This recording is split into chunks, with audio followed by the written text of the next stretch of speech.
Bapak-bapak, ibu-ibu, saudara-saudara kaum muslimin rahimakumullah. Murai di dahan dan koko ayam di kandang, dunia ini penuh dengan berbagai macam kesibukan. Sejak dari petani yang turun ke ladang, pedagang yang berangkat ke pasar, pelajar yang menuju sekolah, sampai kepada pegawai yang berangkat ke kantor, seluruhnya tidak lain untuk mencari sesuatu yang bernama bahagia. Setiap orang menginginkan kebahagiaan, dan tidak seorang pun menginginkan kesengsaraan dalam kehidupan ini. Namun nyatanya tidak setiap orang yang ingin bahagia mengetahui jalan yang harus ditempuhnya untuk sampai kepada kebahagiaan itu. Maka pada kesempatan pertemuan kali ini, saya ingin menyampaikan sebuah hadis dari junjungan kita baginda Nabi besar Muhammad sallallahu alaihi wasallam yang termuat dalam kitab Mukhtarul Ahadits An-Nabawiyah, di mana beliau bersabda, arba'un min sa'adatil mar'i. Ada 4 perkara yang merupakan tanda dari orang bahagia. Saya mau tanya, di antara saudara-saudara yang hadir di sini, apa ada yang kepengen jadi orang sengsara? Seluruhnya tentu ingin mendapatkan kebahagiaan. Maka menurut resep dari Nabi kita, tanda orang bahagia itu 4. Jadi kalau saudara ingin bahagia, harus mempunyai 4 perkara ini. Yang pertama, orang bahagia itu kata Nabi, darun wasi'un. Punya rumah biar bagus asal gede. Enak ngaturnya, daripada sudah punya rumah kecil, adanya di pinggir kali, gubuk, kalau hujan bocor, miring lagi, kiamat. Loh, kalau gitu Islam materialis dong. Hadis ini boleh diartikan dengan makna hakiki, arti yang sebenarnya. Boleh diartikan dengan makna majazi, arti kiasan. Kalau dia diartikan dengan arti kias, maka yang dimaksud darun wasi'un ay qalbun wasi'un. Rumah yang luas tidak lain daripada hati yang lapang. Karena di situ kunci kebahagiaan yang sebenarnya. Walaupun kita cuma tinggal di petak berukuran 2 kali 3 meter, kalau hati kita luas-luas rasanya rumah itu. Tapi biar rumah kita halamannya saja puluhan ribu hektar, ada kolam renangnya, kamar tidurnya tidak lagi terhitung. Kalau hati yang menempati rumah itu sempit, maka akan terasa sempit jugalah rumah itu. Tempat bergantungnya tidak lain adalah hati. Marilah kita mencoba melihat berbagai pandangan orang tentang bahagia ini. Ada orang menyangka bahwa bahagia itu kalau dia mendapatkan harta yang sebanyak-banyaknya. Siapa yang banyak harta, dialah raja. Apa yang dia mau, seluruhnya bisa dibeli. Keamanannya, dia bisa menyewa petugas. Seluruh fasilitas untuk menyenangkan kehidupannya bisa dibeli. Pendeknya, hartalah segala-galanya dalam kehidupan. Sampai ada pepatah mengatakan, innad darahima fil amakini kulliha taksur rijala mahabatan wa jalala. Sesungguhnya harta, dinar, dirham, uang di mana-mana selalu bikin hebat orang yang memilikinya. Coba lihat, orang yang punya duit sama yang enggak punya duit, jangan gaya hidupnya, gaya jalannya aja lain. Wahia lisanun liman arada fasahatan, wahia silahun liman arada qitala. Uang adalah senjata yang paling ampuh bagi orang yang mau pergi perang, dan lidah yang paling fasih bagi orang yang mau bicara. Kalau bicara dengan lidah macet, cobalah bicara dengan harta, lancar. Sampai ada pepatah demikian, segalanya bisa diatur dengan harta. Maka di kalangan orang yang berpandangan semacam itu, seluruh kegiatan hidupnya hanya terfokus kepada bagaimana mengumpulkan harta yang sebanyak-banyaknya. Tidak peduli halal haram, tidak kenal sore pagi siang dan malam, tidak sempat sujud, jauh dari agama, jauh dari kehidupan yang bersifat ruhaniyah, jauh dari Allah dan sebagainya. Sampai dalam Al-Quran dikelompokkan dalam kelompok yang dinamakan lumazah. Allazi jama'a malahu wa'addadah yahsabu anna malahu akhladah. Mereka mengumpul-ngumpulkan harta sebanyak-banyaknya dan menyangka bahwa harta yang banyak itu dapat mengekalkan hidupnya, mengekalkan kekayaannya, mengekalkan kebahagiaannya. Saudara hadirin yang berbahagia, kalau pandangan hidup ini benar, artinya kalau harta memang merupakan satu-satunya hal yang dapat membuat orang bahagia, tentu di rumah mewah tidak akan pernah ada tangis derita. Tentu di satu tempat di mana fasilitas hidup serba menunjang tidak ada yang namanya penderitaan. Tapi suka dan duka, sedih dan gembira, senyum dan tawa adalah milik setiap orang, baik dia punya harta maupun dia tidak punya harta. Nyatalah bahwa harta semata-mata bukan merupakan jaminan bahwa orang akan bahagia, walaupun tanpa harta orang sulit untuk bahagia. Saya mau cerita, ada orang super kaya, namanya Aristotle Onesimus, raja tanker Yunani. Dia punya kapal tanker saja konon sampai 11 banyaknya. Punya perusahaan penerbangan yang disebut Olympic Airlines. Punya hotel di berbagai kota besar di dunia ini, sejak dari New York, London, Paris, Rome dan sebagainya. Bahkan punya pulau yang dia namakan Pulau Scorpio. Ini kan namanya sudah kaya nggak tanggung-tanggung, punya pulau.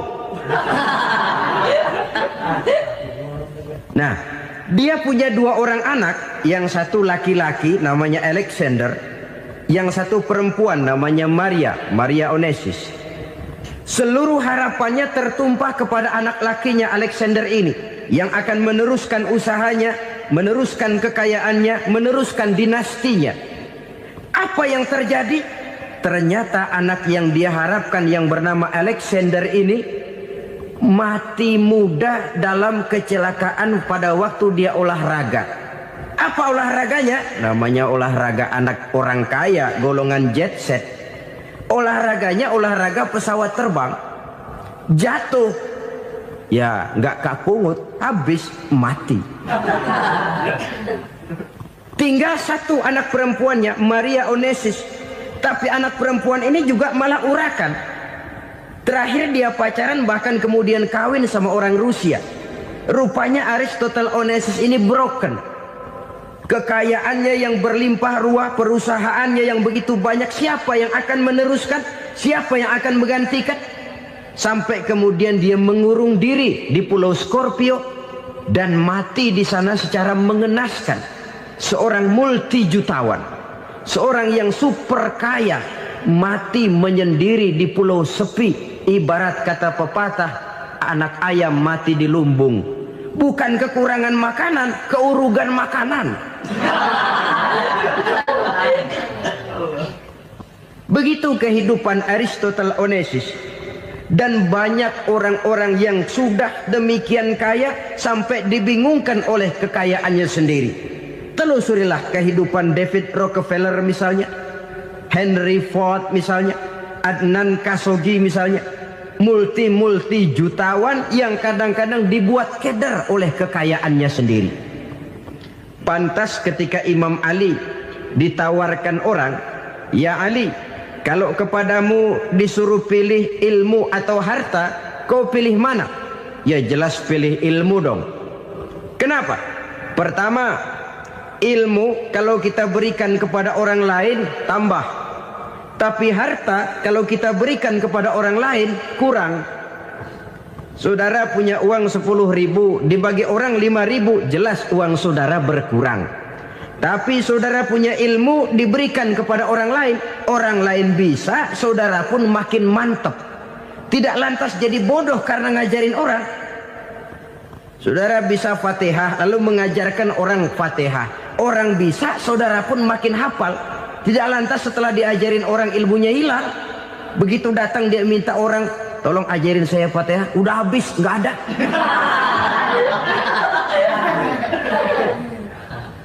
Yang kedua kata Imam Ali, ilmu menjaga kita.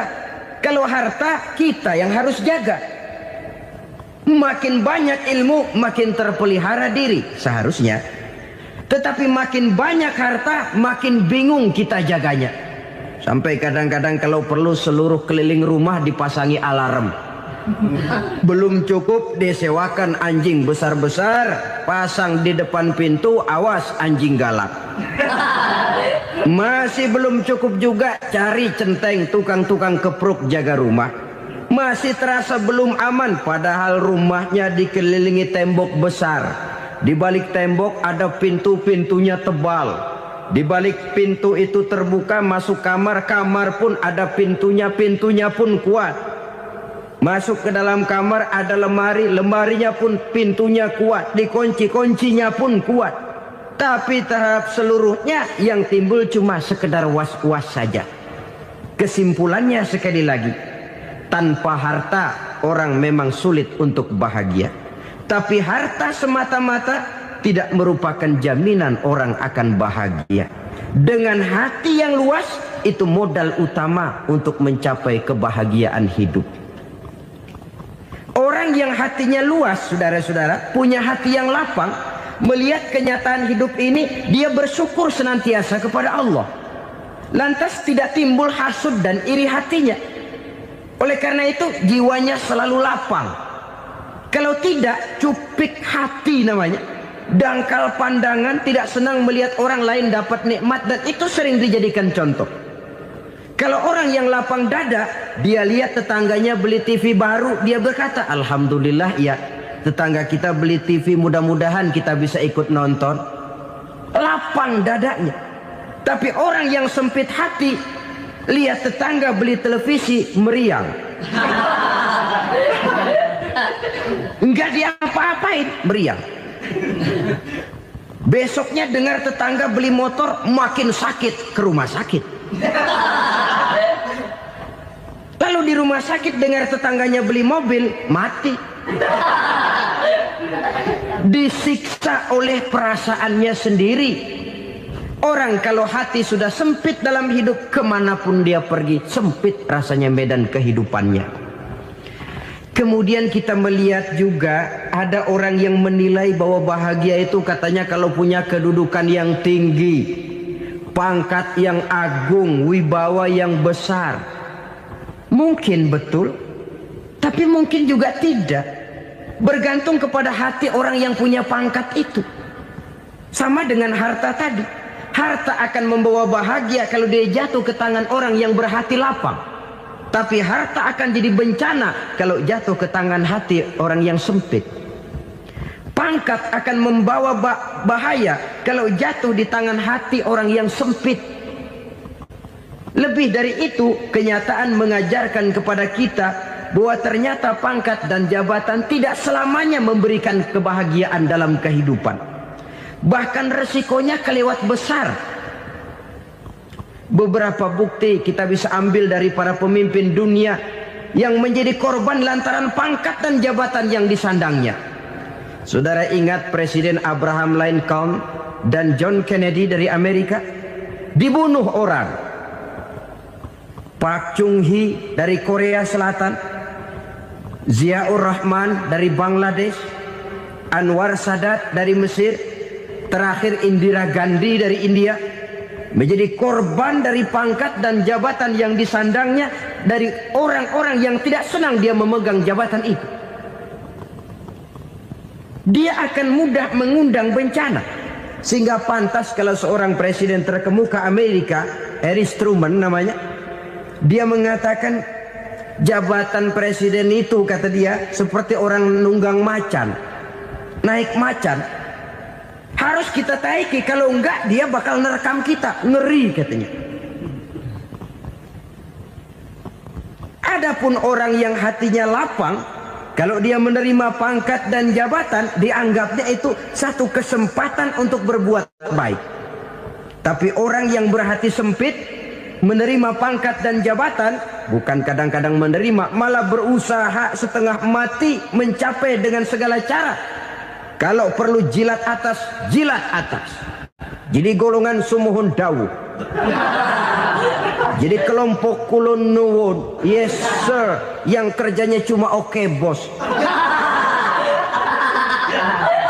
Kalau perlu jilat atas, jilat atas. Kalau perlu injak yang bawah, injak yang bawah. Perlu sikut kiri kanan, sikut kiri kanan. Yang penting pangkat dapat, jabatan dapat.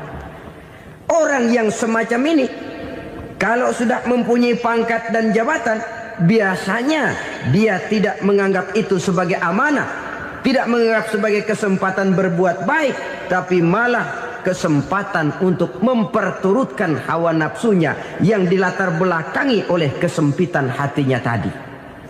Apalagi kalau orang memperoleh pangkat karena banyak mengeluarkan uang. Seakan-akan pangkat dan jabatan itu sekarang macam proyek, pakai tender. Siapa yang berani bayar segini naik, nggak berani minggir.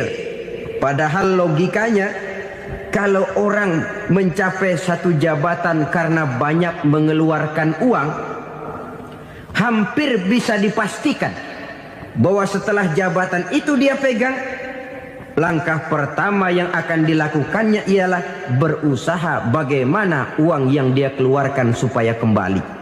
Ya paling kurang pulang modal dulu dong. Soal mikirin rakyat soal nanti, tapi ini modal harus pulang. Itu celakanya kalau orang memperoleh pangkat dan jabatan cuma karena banyak mengeluarkan uang. Jarang orang yang mempunyai keyakinan dan pandangan bahwa pangkat dan jabatan merupakan amanah.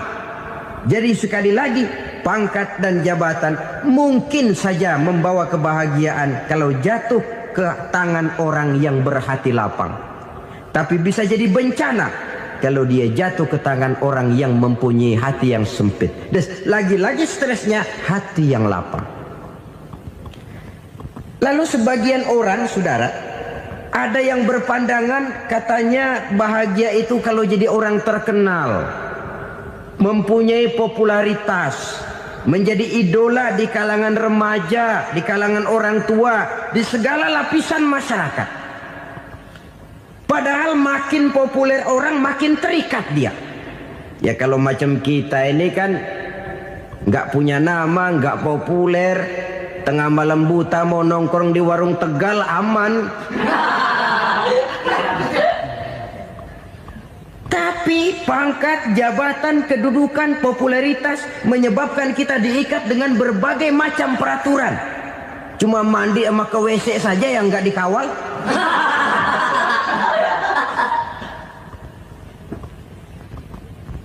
Benarkah popularitas, ketenaran membawa kebahagiaan? Mungkin. Iya, tapi mungkin juga tidak. Kenapa? Banyak orang-orang populer yang mengakhiri hidupnya secara tragis. Kita ambil beberapa nama. Di Amerika tahun 60-an ada bintang seksi paling terkenal yang dijuluki sex bomb. Bom seks. Sampai sekarang jadi legenda, namanya Marilyn Monroe. Singkatan double-nya itu inisialnya MM, Marilyn Monroe. Terkenal, top, sampai dia mati tahun 62. Namanya sekarang masih saja dibicarakan orang. Kenapa dia bunuh diri? Tidak punya hartakah dia? Banyak. Kurang populerkah dia? Seluruh dunia mengenalnya. Sejak rakyat kecil sampai pejabat tinggi dia punya hubungan. Kenapa? Jenuh. Dia terlahir dalam keadaan yatim. Setelah itu tidak lama dia berangkat remaja, ibunya meninggal. Pindah dari wanita asuh ke wanita asuh sampai 12 orang ibu angkatnya. Dan kekecewaan yang paling parah, setiap laki-laki yang dekat dengannya hanya seperti kapal berlabuh.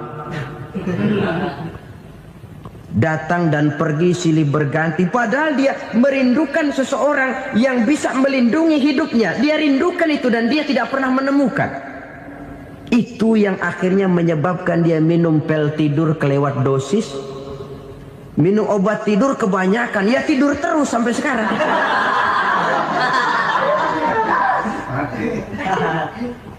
Dia mengakui, saya telah memiliki ketenaran, tapi saya tidak pernah hidup dalam ketenaran itu. Saya pandai main sandiwara, tapi saya ingin hidup dalam alam yang real sebagaimana umumnya orang. Itu yang dia rindukan. Menyusul jejak yang namanya Marilyn Monroe ini, Billie Holiday, saudara kenal tentu. Di rumah sakit dirawat. Dia juga minum obat overdosis, mati lagi. Jimi Hendrix minum obat tidur overdosis kelewat batas, mati lagi. Lalu yang menghanyutkan diri di danau, Janis Joplin dan Brian Jones.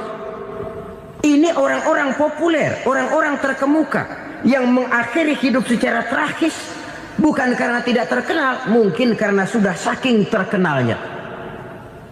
Contoh paling belakangan, Bruce Lee. Wah, ini tukang-tukang keprok tentu kenal siapa dia. Sampai sekarang pun tabir kematiannya masih merupakan misteri. Dan yang masih hidup juga menunjukkan gejala yang aneh. Michael Jackson, rumahnya di Beverly Hills itu dijaga sedemikian rupa, dan dia selalu curiga kepada setiap makanan harus steril, bersih dari segala macam kimia.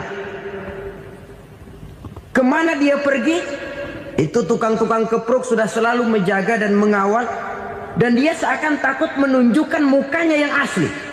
Hingga kalau tampil ke tengah di luar show, dia kadang memakai pakaian yang tidak menunjukkan dia yang sebenarnya, takut dikenali orang. Ternyata popularitas sering jadi momok yang meracuni kehidupan manusia. Oleh karena itu, benarlah junjungan kita pada saat beliau mengajarkan orang akan bahagia kalau dia mempunyai hati yang lapang. Nah, sekarang masalahnya untuk mendapatkan hati yang lapang, caranya bagaimana? Kita kembali kepada konsep Quran. Allah mengajarkan, ala inna bi dzikrillahi tatmainnul qulub. Ketahuilah bahwa dengan banyak mengingat Allah, hati akan tenang, jiwa akan lapang.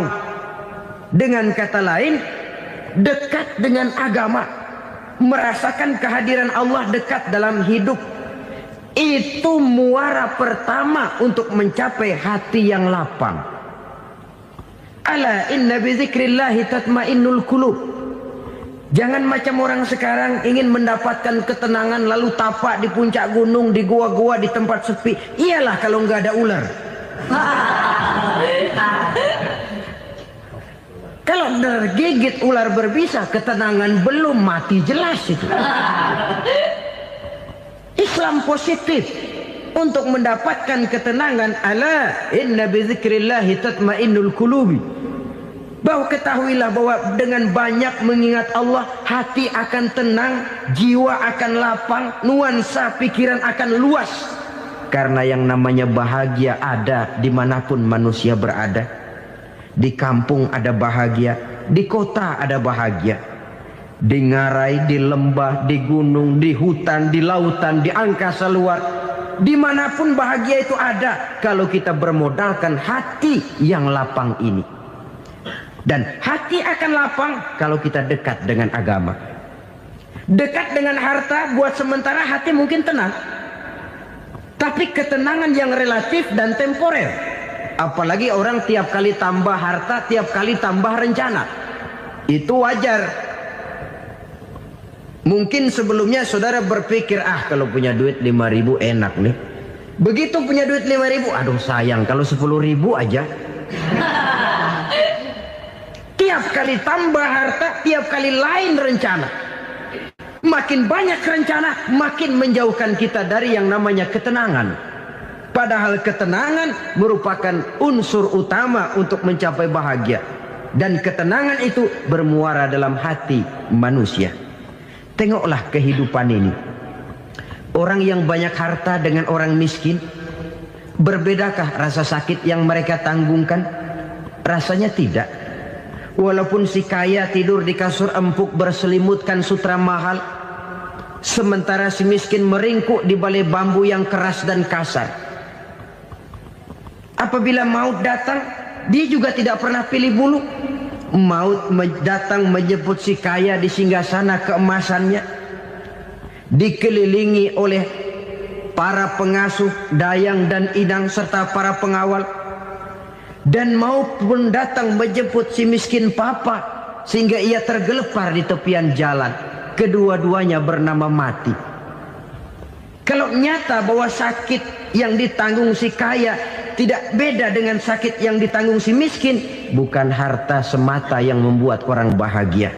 Hati yang tenang, jiwa yang lapang penuh kedamaian, karena banyak berzikir dan mengingat Allah, itu merupakan modal utama untuk mencapai sesuatu yang bernama bahagia.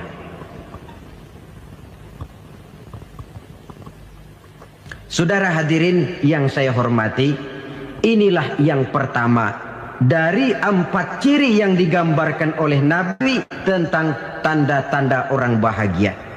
Dan harus berangkat dari yang pertama ini, hati yang lapang. Ini yang harus kita miliki lebih dahulu.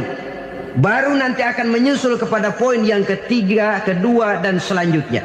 Sebab kalau hati sudah terisi dengan jiwa yang lapang, seluruh persoalan insya Allah akan bisa kita atasi dengan sebagaimana mestinya. Yang kedua sekarang, tanda orang bahagia menurut baginda Nabi, markabun syariah. Orang bahagia itu, kata beliau, punya kendaraan biar cepat asal lancar. Artinya kemana dia mau pergi mudah. Apa maksud hadis ini? Kalau kita kaji lebih dalam, kendaraan itu kan alat transportasi. Transportasi tidak lain adalah usaha memudahkan komunikasi.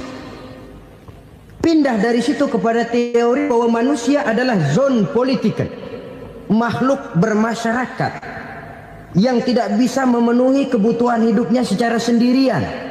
Kita memerlukan keberadaan orang lain dalam kehidupan ini. Untuk memakai baju saja kita sudah perlukan petani yang tanam kapas, pabrik yang memintal kapas jadi benang, pabrik yang menenun benang jadi kain, sampai kepada mesin jahit, sampai kepada tukang jahit. Itu cuma untuk memakai pakaian saja. Tidak seorang pun di antara kita yang sanggup memenuhi kebutuhan hidupnya secara sendiri. Kita perlu orang lain. Maka kebebasan dalam arti mutlak, kebebasan tanpa batas, itu tidak mungkin ada dalam kehidupan. Karena kita mengadakan yang disebut interaksi sosial. Setiap kegiatan kita tentu melibatkan orang lain. Menurut kita barangkali kita bebas jalan di jalan raya semaunya, tapi orang lain berkendaraan pun merasa bahwa ini ada juga jalan haknya, dan begitu selanjutnya. Oleh karena itu, maksud dari kendaraan yang cepat ini adalah khulata'uhu ma'as solihin. Lingkungan pergaulannya terdiri dari orang-orang soleh. Pergaulannya luas. Kemana dia pergi ada temannya. Kesulitannya ada tempat dia cerita. Dan kesulitan kalau sudah diceritakan kepada orang lain, taruh kata orang itu tidak bisa menolong, namun menceritakannya kepada orang yang kita percayai, kan paling kurang sudah mengurangi beban jiwa, mengurangi tanggungan batin, merasa masih ada tempat kita cerita. Maka lebih baik orang awam yang mau bergaul ketimbang orang setengah alim tapi ngunci pintu. Sebab nantinya akan timbul sikap picik, cupik pandangan, dan tidak luas menghadapi kenyataan dalam kehidupan ini. Namun yang harus kita garis bawahi, pergaulan memang mesti luas. Namun jangan sekali-kali lupa bahwa pergaulan sangat besar pengaruhnya dalam ikut membentuk kepribadian manusia. Sehari-hari bisa kita bilang kalau kita dekat sama tukang minyak wangi, sekalipun nggak dibagi minyaknya, baunya tentu dapat. Betul? Tapi dekat sama tukang elas, walaupun nggak kena apinya, asapnya mesti kena. Kalau Syauqi mengatakan lebih jelas lagi, man asyaral asrafa asa musyarrafan wa muasyiral anzali ghairu musyarrafin. Awalam taral jildal hakira muqabbalan bisagri lamma sara jildal mushaf. Siapa yang bergaul dengan orang mulia, dia bakal ikut menjadi mulia. Tapi siapa yang berteman dengan orang hina, dia tidak bakal ikut menjadi mulia. Tidakkah kau lihat, kata Syauqi, kulit kambing yang hina pun dicium orang ketika menjadi kantong Quran. Kulit kambing hina, kalau dia sendirian gak ada yang mau cium. Tapi begitu dia bergaul dengan Quran, menjadi kantong Quran, dipakein minyak wangi, ditaruh di tempat yang tinggi, mau diambil dicium dulu, dibawa dengan penuh hormat dan hati-hati. Kulit kambing yang hina lantaran berteman dengan Quran, numpang mujur. Tapi coba lihat kalau kulit kambing berteman dengan kayu, jadi beduk, habis. Zohor dikemplang, asar dipukul. Itu pun sedikit saja, cuma salah milih teman. Yang temannya Quran dihormati orang, yang temannya kayu lantaran jadi beduk, gelap-gelap subuh orang udah kemplangi.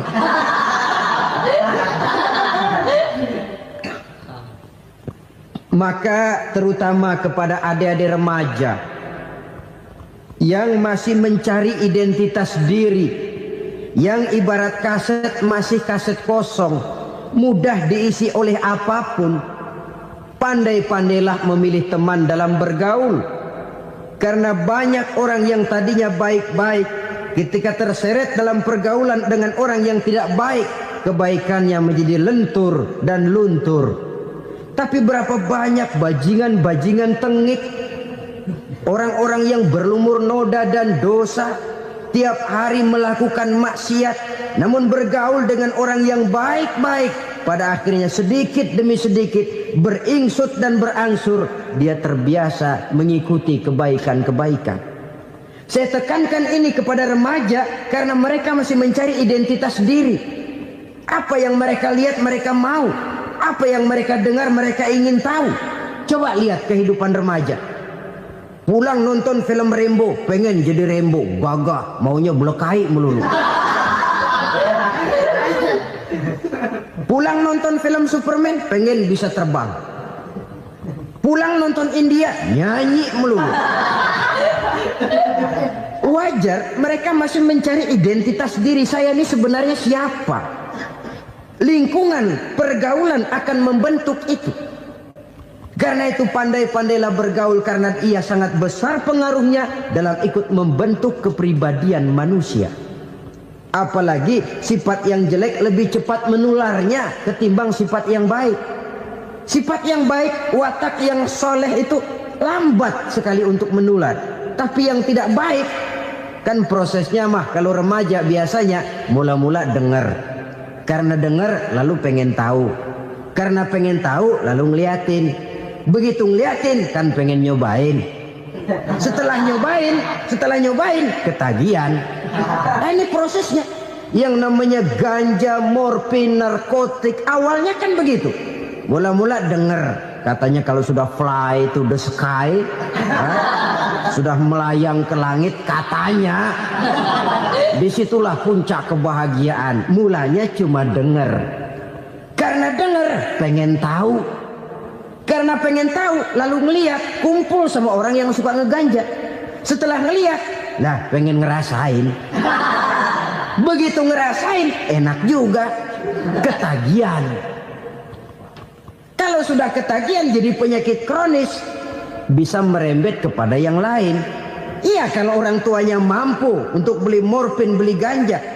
Kalau tidak kan pikirannya ngayap, jemuran siapa ya gue sabet. Timbullah perbuatan-perbuatan negatif yang bermula dari salah pergaulan. Apalagi buat adik-adik remaja yang tinggal di kota-kota besar, yang pengaruh budaya, pengaruh kesenian, pengaruh struktur kehidupan yang nampak makin individualistis, di mana persaingan tajam, tensi ekonomi tinggi, orang mudah mengalami stres. Pandai-pandailah dalam bergaul, sekali lagi, karena ia sangat besar pengaruhnya dalam ikut membentuk kepribadian manusia. Orang bahagia punya kendaraan yang cepat, artinya punya pergaulan yang luas, dan lingkungan pergaulannya terdiri dari orang-orang yang soleh. Kemana dia pergi, ada teman. Kesulitannya, ada tempat dia cerita. Tapi kalau sudah menyendiri, hidup sendiri, kesulitan dipikiri sendiri, bisa mati belum waktunya. Tidak ada tempat berbagi rasa, tidak ada tempat bercerita, tidak ada tempat mengurangi beban dalam kehidupan. Pantas betul kalau Islam sangat menggalakkan dan menganjurkan orang kalau sudah sampai waktunya itu untuk melangsungkan nikah. Kata Nabi, ya ma'syaras syabab man istata'a minkumul ba'at falyatazawwaj. Hai para pemuda, kalau sudah mampu memberi nafkah, kawinlah, nikahlah kamu. Kenapa? Sudah ada teman hidup, tempat berbagi rasa. Kesulitan kalau ada tempat cerita akan lebih ringan ketimbang kita telan sendiri, walaupun bobot kesulitannya sama beratnya. Saudara-saudara kaum muslimin rahimakumullah, inilah ciri yang kedua, punya kendaraan biar cepat asal lancar. Kemana kita mau pergi gampang. Dengan kata lain, setelah hati yang luas, pergaulan yang luas. Dua. Yang ketiga sekarang, tanda orang bahagia itu menurut Nabi, misbahun mudhi'un, punya lampu yang terang. Oh, itu enggak problem. Sekarang sudah zamannya listrik masuk desa, Pak. Lampu sudah terang semua. Betul, kalau itu yang dimaksud. Tapi tidak cuma itu. Karena lampu yang dimaksud di sini, lampu yang akan menerangi seluruh perjalanan hidup.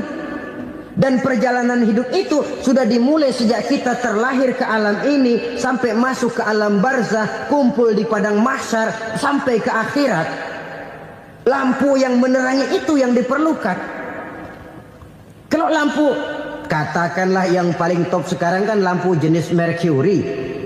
Taruhlah itu di rumah kita, dia cuma menerangi rumah kita, menerangi hati pun tidak sanggup.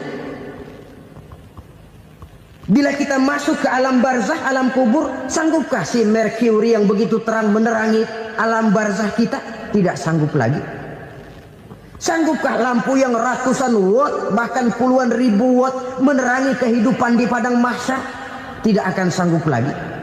Kalau demikian, yang dimaksud lampu yang terang di sini apa? Tidak lain amal soleh, kebajikan yang kita lakukan dalam hidup. Itu yang akan jadi lampu penerang. Di dunia nama kita akan terang. Jasad kita boleh hancur terkubur tanah, tapi nama kita akan dikenang orang. Begitulah kalau orang meninggalkan kebajikan dalam hidup seperti sekarang. Ribuan orang tiap saat berziarah ke kubur Imam Syafi'i, ke kubur Imam Malik, ke kubur Imam Ghazali, ke kubur orang yang baik-baik, orang yang soleh-soleh. Kebajikannya yang ditinggalkan, yang mengukir namanya dengan tinta emas. Sehingga saudara sudah terbaring di alam kubur, orang lewat, Allah, ini kuburannya Fulan bin Fulan, dulu ini kebaikannya Masya Allah, saya ikut merasakan. Mari kita mampir sebentar, kita Fatihah. Mohon disampaikan Allah pahalanya kepada almarhum. Al-Fatihah. Itu kalau orang baik-baik. Lalu saudara tanya, Pak, orang mati dikirimin Fatihah apa nyampe pahalanya? Saya jawab, kalau saudara nggak percaya, mati dulu dah. Nanti saya Fatihain, tungguin di sana. Umpama nggak sampai, balik lagi kemari. Sekarang ini kan maunya otak-otakan saja. Kalau nggak masuk otak, nggak percaya. Padahal alam gaib itu nggak bisa diotak-otakin. Sama saja dengan saudara pernah dengar cerita kapal tanpa emas tenggelam kan? Pernah nggak? Di mana? Ya, di laut Masalembo. Begitu ketampo emas tenggelam, ratusan penumpang itu terjun ke laut, dipermainkan gelombang, berjuang menghadapi maut itu. Orang lagi timbul tenggelam di lautan, dihantam ombak, kita tengokin pakai helikopter. Pak, lagi timbul tenggelam ya? Iya, tolongin. Jangan khawatir Pak, nih saya kirim intan Pak, harganya 10 juta. Kira-kira orang yang timbul tenggelam di laut seneng nggak? Tidak. Kan mahal toh intan 10 juta. Kenapa dia nggak senang? Karena intan 10 juta dalam kondisi seperti itu tidak sanggup menyelamatkan dia. Dia akan girang kalau dikirimin ban mobil bekas, dikirimin papan terentang atau bambu. Intan yang 10 juta dia nggak girang. Ban mobil bekas yang 1000 perak, tuh pegang, itu yang dia girang betul. Inilah sebabnya Nabi berkata, mal mayyitu fi qabrihi illa kal ghariqil mutaghawwis. Orang yang meninggal di alam kuburnya seperti orang timbul tenggelam di lautan. Yantaziru da'watan min ahli, menunggu doa dari keluarganya yang masih hidup. Duh, bapak saya sudah meninggal, saya sayang benar sama dia. Kirimin kulkas ke kuburannya Itu sama saja dengan tadi orang tenggelam di lautan dikirimi intan yang harganya 10 juta, ndak sampai. Begitulah kalau kebajikan yang kita tinggalkan dalam hidup, sudah mati pun kubur kita masih diziarahi orang. Tapi kalau jahat yang kita tinggalkan, boro-boro lah orang mau doa lewat dekat kuburan kita juga serem. Tuh bajingan no, dulu mati dipendem di situ tuh. Jangan lewat situ, ntar kesurupan, jangan. Lewat saja orang ngeri. Konon lagi membacakan Fatihah dan mengirimkan doa. Hidup pada hakikatnya adalah kesempatan untuk berbuat baik. Maka sekali kesempatan itu diberikan, manfaatkan dengan sebaiknya. Sebab kesempatan kedua tidak akan pernah ada. Kesempatan berbuat baik di sini, di akhirat sudah pembalasan namanya. Sekali kesempatan itu dicabut, dia tidak akan pernah dikembalikan lagi. Kata Iqbal, hidup tidak mundur ke belakang, Bung. Berhenti diinjak orang, mundur hancur. Tidak ada kata mundur dalam hidup ini. Berhenti diinjak orang, mundur kecebur. Tidak ada kata lain. Harus maju dalam kehidupan, dalam artian yang positif. Hidup adalah kesempatan untuk mengumpulkan kebajikan yang sebanyak-banyaknya. Di situ nilai daripada manusia. Sekarang ini memang nggak kelihatan kok, orang yang banyak pahala sama yang banyak dosa nggak kelihatan kok. Barangkali kalau habis bikin dosa palanya pada benjol, mungkin orang takut sama dosa. Tapi sekarang sama saja, orang yang banyak dosa dengan yang nggak banyak dosa jalan bareng dari belakang, sama, nggak kelihatan beda. Tapi ada waktunya di mana pahala memegang peranan, di mana dosa diperlihatkan. Sama saja kalau kita bawa mobil siang, lampu kan nggak begitu berfungsi. Apa lalu bilang, alah ini lampu berat-beratin, copot-copotin aja dah. Tidak perlu begitu. Kenapa? Pada satu saat malam senja akan datang. Bila matahari terbenam, senja pun datang, gelap mulai merayap, disitulah baru terasa perlunya lampu. Pahala begitu. Sekarang orang yang nggak ada pahalanya nggak kelihatan dalam kehidupan. Tapi pada satu saat senja kehidupan akan datang. Ajal merenggut nyawa, malam merayap, dan hidup mulai diliputi kegelapan di alam barzah. Dikala itu kalau nggak punya lampu, alangkah malangnya kita.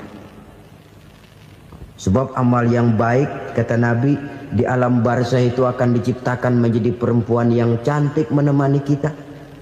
Amal yang jahat akan menjadi orang yang paling jelek nemenin kita.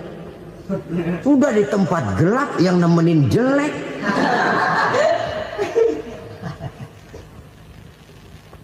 Kaum muslimin rahimakumullah. Kalau demikian masalahnya, tergantunglah kita pandai memanfaatkan waktu. Al-waktu kasayf. Waktu itu cepat sekali. Yang namanya waktu itu tahu-tahu. Tahu-tahu udah tahun 87. Tahu-tahu udah begitu. Tahu-tahu yang kemarin anak-anak, sekarang udah pada punya anak. Tahu-tahu saja itu. Begitu cepat waktu berlalu. Kalau tidaklah pandai kita memanfaatkannya, akan rugi kita.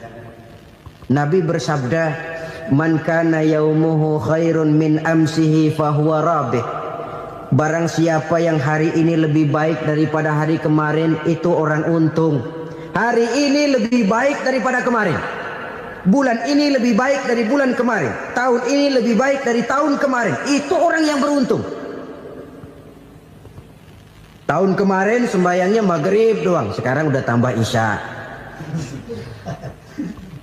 Tahun kemarin cuman Idul Fitri aja ngancem bener, sekarang udah tambah Jumat, lalu tambah lagi maghrib, tambah lagi isya, dan selanjutnya. Hari ini lebih baik daripada kemarin, itu orang yang beruntung.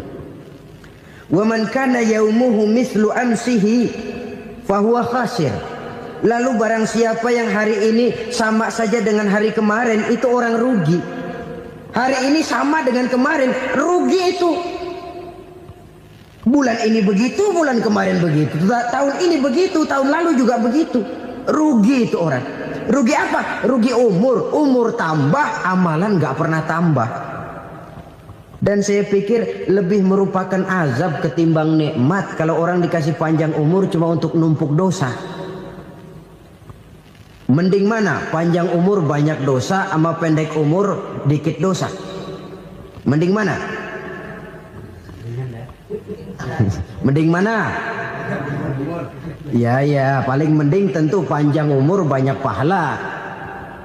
Tapi kalau tidak, sekali lagi, lebih merupakan azab ketimbang nikmat kalau orang diberikan panjang umur tapi cuma untuk sekedar menumpuk dosa. Kehilangan kesadaran bahwa dunia bukan terminal akhir dari satu perjalanan. Dia cuma halte di mana kita berhenti sebentar untuk menuju kepada terminal yang hakiki. Saudara-saudara kaum muslimin rahimakumullah. Inilah lampu yang akan menerangi kehidupan. Amal yang kita lakukan di dalam kehidupan. Jadi yang dimaksud dengan lampu yang terang, kebajikan yang kita kerjakan dalam hidup. Nah, setiap orang di awal tadi saya bilang ingin bahagia. Bahagia itu kan hakikatnya kumpulan senang dan selamat. Senang, selamat. Apa bedanya? Senang tapi tidak selamat, nggak bahagia. Selamat tapi nggak senang, nggak bahagia orang. Contoh, kalau orang korupsi, duitnya banyak, senang dia, tapi keselamatannya. Ada tentara baris di samping rumahnya udah bingung, padahal tentara latihan. Tentara cuma latihan, dia bingung. Senang, tapi karena keselamatannya tidak terjamin, dia tidak bahagia. Sebaliknya pegawai negeri jujur benar, cuma segaji-gajinya. Selamat, nggak korupsi, tapi melarat, ya nggak bahagia juga, kurang senang. Kesenangan dan keselamatan untuk dunia saja, ya sekali lagi. Kalau cuma sekedar untuk dunia saja, bisa dibeli pakai uang. Bisa dibeli pakai uang. Saudara ingin selamat, bisa dibeli pakai uang. Saudara ingin senang, bisa dibeli dengan uang. Tapi setelah mati, masuk ke alam barzah, habis kekuasaan uang. Nggak bisa lagi beli keselamatan pakai uang. Tidak mungkin lagi membeli kesenangan dengan uang. Di situ pahala yang megang peranan. Makin banyak pahala, makin banyak saham untuk membeli kesenangan dan keselamatan, untuk memperoleh yang namanya bahagia. Dan jangan lupa loh, di alam barzah kita nggak sebentar, menunggu datangnya kiamat. Loh iya, kalau kita begitu dikuburin terus kiamat datang, untung. Tapi kalau masih harus 1000, 2000, puluhan ribu tahun yang akan datang, dalam satu penantian yang begitu lama, tanpa saham untuk memperoleh kebahagiaan, satu kemalangan yang tidak ada pernah putus-putusnya. Janganlah tergelincir oleh kebahagiaan sebentar yang menipu dengan mengorbankan kebahagiaan hakiki yang berjangka panjang. Apa artinya senyum sejenak kalau harus ditebus dengan tangis seumur hidup? Biarlah kita minum jamu, pahit memang, getir memang, tapi kan besok badan sehat. Daripada sekarang minum sirup, manis memang, enak memang, tapi bibir pada jontor besoknya. Sirawan, batuk, nggak karu-karuan. Banyak orang tertipu oleh kesenangan yang sebentar, padahal laisa kullu ma yalma'u zahaban. Belum tentu semua yang berkilat itu emas. Belum tentu semua yang gemerlap itu intan. Karena itu marilah manfaatkan kesempatan yang diberikan Allah ini untuk mengumpulkan kebajikan yang sebanyak-banyaknya. Yang terakhir sekarang, yang keempat, tanda orang bahagia kata Nabi. Zaujatun salihah. Orang bahagia itu tanda yang keempat kata Nabi, punya istri biar cakep asal taat. Sudah surga itu sudah. Cakep taat. Istri kayak gitu, kalau belum mati jangan dikuburin dulu itu. Sudah cakep taat lagi. Tapi kadang-kadang enggak, udah jelek ngadat melulu. Apa yang mau dipilih? Sebab itu Quran mengatakan istri pakaian untuk suami, suami pakaian untuk istri. Kenapa suami istri diibaratkan pakaian? Alangkah tingginya gaya bahasa Quran ini. Suami istri teman hidup, hidup perjalanan panjang. Sejak kita dalam rahim sudah ada hidup kan di sini. Sampai ke alam dunia, masuk ke alam barzah, kumpul di padang mahsyar, sampai menuju akhirat, itu perjalanan hidup. Carilah istri atau suami teman hidup yang membawa manfaat tidak hanya kehidupan di dunia ini, sampai di alam barzah, sampai di padang mahsyar. Suaminya mungkin meninggal lebih dulu atau istrinya mungkin meninggal lebih dulu. Tapi suami atau istri yang masih hidup berbuat kebajikan. Suami saya meninggal, ada hartanya, saya sedekahkan, niat pahala untuk almarhum suami saya. Ini teman hidup. Tidak dibatasi dan tidak bisa dipisahkan oleh maut sekalipun.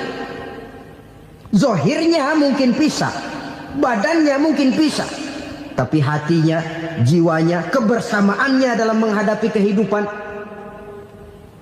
Karena itu, saudara-saudara, bahasa Quran indah. Suami istri diibaratkan seperti pakaian.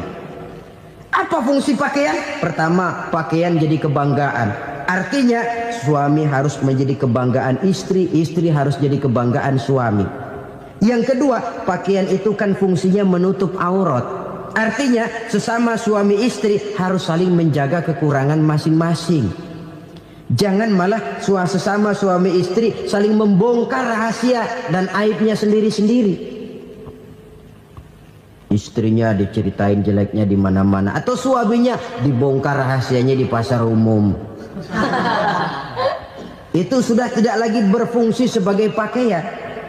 Kenapa semua ini diperlukan? Karena kita menyadari bangsa yang baik terdiri dari masyarakat yang baik. Masyarakat yang baik merupakan susunan dari warga yang baik. Warga yang baik adalah terdiri dari rumah tangga yang baik. Dan rumah tangga yang baik merupakan susunan dari pribadi yang baik. Dari situ langkah dimulai. Membangun satu bangsa yang baik diawali dengan membangun rumah tangga yang baik, dengan menciptakan pribadi-pribadi yang baik. Sehingga dari sini diharapkan berkembanglah nilai-nilai kebaikan. Orang akan bahagia mempunyai istri yang soleh. Kenapa? Tidak ada seorang suami bisa sukses jadi apapun dia, apapun profesinya.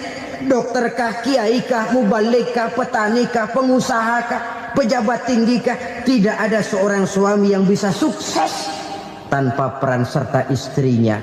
Walaupun memang peranan itu tidak begitu kelihatan, tapi sangat menentukan. Karena itu, saudara hadirin yang saya hormati, Islam sangat menghargai kaum wanita, memberikan kedudukan yang tinggi sepanjang tidak mematikan kodrat kewanitaannya. Nah, kalau sudah kesuksesan ini diawali dari rumah tangga, karier di masyarakat mudah untuk dikejar. Tapi keberantakan di rumah tangga merupakan kegagalan pertama di tempat lain. Selalu berusaha menyimpan sesuatu yang bisa membawa manfaat, baik untuk dirinya untuk anak cucunya maupun untuk keluarganya, untuk masa kini dan masa depannya. Kadang simpanan itu berbentuk uang, kadang berupa tanah, lain saat berbentuk pabrik, dan lain sebagainya. Sementara masa depan yang paling pasti adalah akhirat.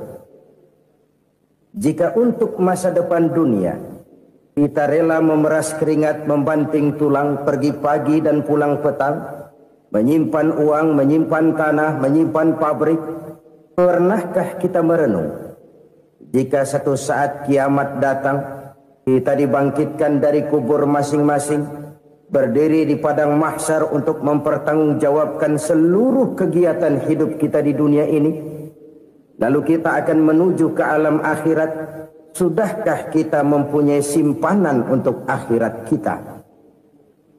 Pada pertemuan kali ini saya ingin menyampaikan sebuah hadis di mana Rasulullah sallallahu alaihi wasallam bersabda, "Arba'un min kanzil jannah." Simpanan sorga ada 4 macam. Yang pertama, ikhfa'us sadaqah, menyembunyikan sedekah. Saudara-saudara kaum muslimin, sebagaimana yang kita maklum bahwa Allah Subhanahu wa taala melebihkan sebagian rezeki dari kita terhadap yang lain. Ada yang kaya, ada yang setengah kaya, ada yang miskin, ada yang setengah miskin, dan selanjutnya. Ada yang gajinya kecil tapi penghasilannya gede. Ada yang penghasilannya gede tapi nggak punya gaji. Ada juga yang memang gajinya gede dan penghasilannya gede. Kelebihan rezeki merupakan sunnatullah dan tidak harus membuat kita merasa lebih dari yang lain. Bahkan sebaliknya, kelebihan itu harus membuat kita ringan tangan untuk menolong mereka yang memang memerlukan pertolongan. Kalau saudara diberikan ilmu, maka pertanyaan akhirat cuma satu: ilmumu kau amalkan untuk apa? Kalau saudara diberikan umur yang panjang, pengadilan akhirat juga bertanya satu: umurmu kau habiskan di mana? Tapi kalau saudara diberikan harta, pengadilan akhirat akan bertanya dua: hartamu kau dapat dari mana? Kau belanjakan kemana? Dari mananya ditanya, dan kemananya juga ditanya. Oleh karena kita akan dimintakan pertanggungan jawab, maka amanah yang bernama harta ini harus kita gunakan dengan sebaik-baiknya. Ada penggunaan yang merupakan kewajiban, yaitu zakat namanya. Ada penggunaan yang sewaktu-waktu, yaitu infak namanya. Ada yang lebih sewaktu-waktu lagi, dan itu sedekah namanya.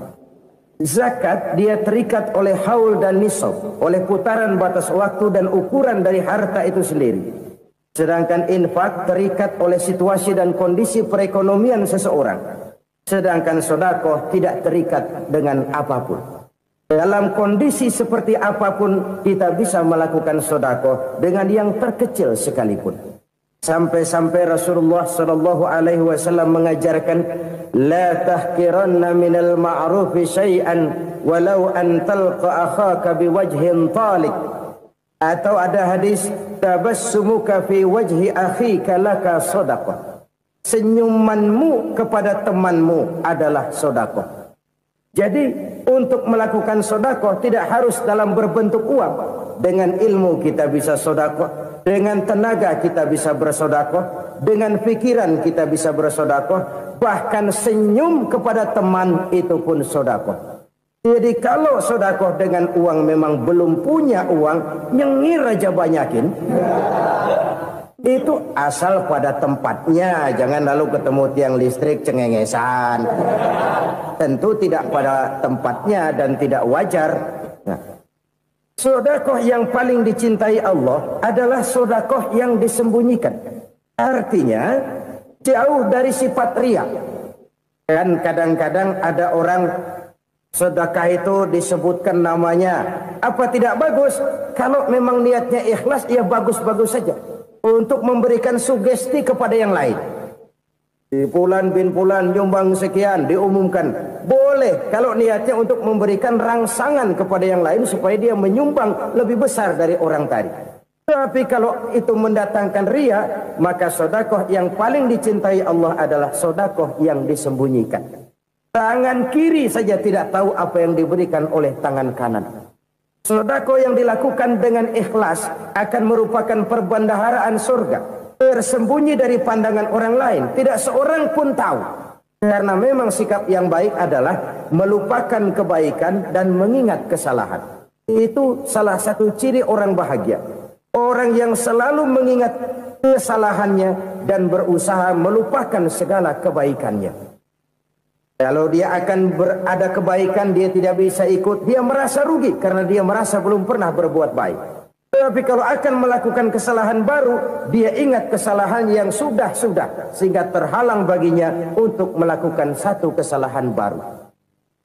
Demikianlah saudara-saudara, bahwa Allah melebihkan rizki sebagian kita dari yang lain, agar terjadi tolong-menolong dalam kehidupan ini. Jadi kesenjangan yang nature, kesenjangan yang alami, itu sunnatullah. Ada yang kaya, ada yang miskin, ada yang kelas menengah. Nah, kenapa lalu sekarang kita berusaha mengentaskan kemiskinan? Oleh karena adanya kesenjangan struktural. Kalau yang kaya bisa semakin kaya, kenapa yang miskin tidak bisa naik jadi ikut sedikit kaya? Sebab pada dasarnya Islam adalah agama yang sejak turunnya sudah berupaya memerangi kemiskinan. Bahkan dikatakan kemiskinan itu mendekatkan kepada kekufuran. Orang kalau miskin udah dekat banget sama kafir. Gampang menjadi kafir. Berapa banyak saudara-saudara kita yang oleh karena soal perut, oleh karena soal materi, terpaksa meninggalkan dan menanggalkan akidahnya. Menjual petunjuk yang diberikan Allah dengan kesenangan dunia yang cuma sebentar ini. Na'udzubillah, summa na'udzubillah. Jadi makin kita sembunyikan satu sedekah, semakin banyak perbendaharaan kita di surga. Sedekah yang paling dicintai Allah adalah sedekah yang disembunyikan. Malahan ada seorang sufi, dia punya kebiasaan kalau pergi sholat Jumat dia bawa uang, itu uang dia taruh di bawah tikar masjid. Dia niat sedekah kepada siapa saja yang nemuin itu duit. Maksudnya apa? Supaya yang nemuin nggak tahu siapa yang punya duit. Demikian dia saking ingin menyembunyikan sedekahnya. Karena sifat ria itu bisa memakan amal kita sendiri. Ria itu termasuk menyebut-nyebut kebaikan kita. Orang yang suka nepuk dada, sedikit-sedikit ngitungnya kalau nggak gua. Oh, kalau nggak gua tuh yang belas itu kalau nggak gua. Iya, kalau nggak lu kenapa emang? Orang yang suka menepuk jasa, biasanya memang begitu, saudara-saudara. Kalau perang lagi berkecamuk, orang nggak sempat ngaku jadi pahlawan. Tapi begitu perang selesai, yang kagak kenal bedil ngaku pahlawan, mas. Itu sesuatu yang biasa. Oleh karenanya, orang-orang yang ikhlas dalam bersedekah, disembunyikannya sedekah itu, Allah cinta betul. Malahan ada hadis memberikan jaminan, inna sedaqatal mar'il muslimi tazidu fil umri wa tadfa'u mitatas su'i. Sesungguhnya sedekahnya seorang mukmin tazidu fil umri, bisa menambah umur panjang. Wa tadfa'u mitatas su'i, dan menyelamatkan manusia dari mati secara su'ul khatimah. Jadi siapa yang kepengen panjang umur, banyaklah sedekah. Yang bosan hidup, pelit terus. Sedekah menambah panjang umur dan menyelamatkan manusia dari mati secara su'ul khatimah.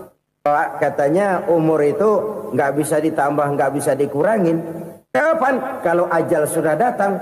Wa idza jaa ajaluhum la yastakhiruna sa'atan wa la yastaqdimun. Kalau ajal datang tidak bisa dimajukan, tidak bisa dimundurkan. Itu kalau ajal sudah datang. Tidak bisa lagi umur ditambah dikurangi, sudah datang. Tapi kalau belum datang, itu kan haknya Allah. Mau ditambah, mau dikurangi, hak prerogatif Allah. Sebagai pencipta manusia, Allah maha kuasa dan maha mampu. Sedekah ini menambah panjang umur dan menyelamatkan manusia dari mati secara su'ul khatimah.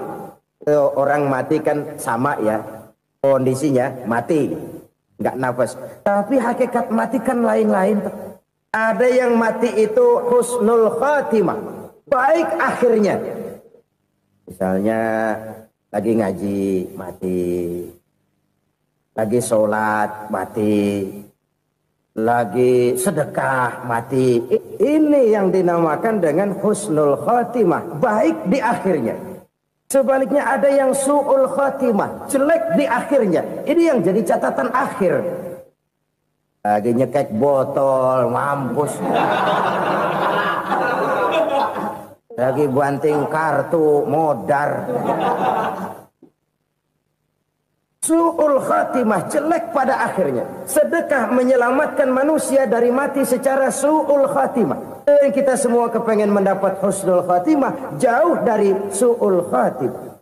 Oleh sebab itu yang bisa menyelamatkan kita dari penyakit itu antara lain adalah sedekah yang disembunyikan, yang dikerjakan dengan ikhlas karena Allah, tidak karena kepengen dipuji orang, tidak karena ingin dikatakan orang pemurah. Sebab orang dermawan itu orang yang memberi tanpa harus diminta. Kalau masih harus diminta, ya belum dermawan namanya, masih harus diminta. Kalau nggak diminta ya tulus, lolos, polos. Saudara-saudara kaum muslimin rahimakumullah. Harta adalah amanat dan akan kita pertanggungjawabkan. Allah melebihkan rizki sebagian kita dari yang lain agar kita saling tolong menolong, bantu membantu. Nabi janjikan siapa yang meringankan beban saudaranya muslim di dunia, Allah akan meringankan bebannya di akhirat nanti. Sebuah jaminan dari baginda Nabi. Si orang yang kita bantu barangkali tidak bisa membalas, Allah yang akan membalas lewat jalan lain yang tidak pernah kita sangka-sangka. Ada orang tanya, Pak, ini ada orang nyumbang masjid sambil marah-marah, gimana? Saya bilang sumbangannya aja ambil, marahnya jangan. Marahnya jangan diambil, itu urusan dia. Saudara-saudara kaum muslimin rahimakumullah. Umat Islam ini kan umat yang punya potensi besar. Kadang kita merenung, kenapa kadang-kadang pembangunan masjid kok lambat sekali? Kalau hotel hari ini peletakan pertama, bulan depan peresmian. Supermarket hari ini peletakan batu pertama, minggu depan peresmian. Tapi kalau sudah yang namanya masjid, kadang-kadang peletakan batu pertama sekaligus jadi batu terakhir.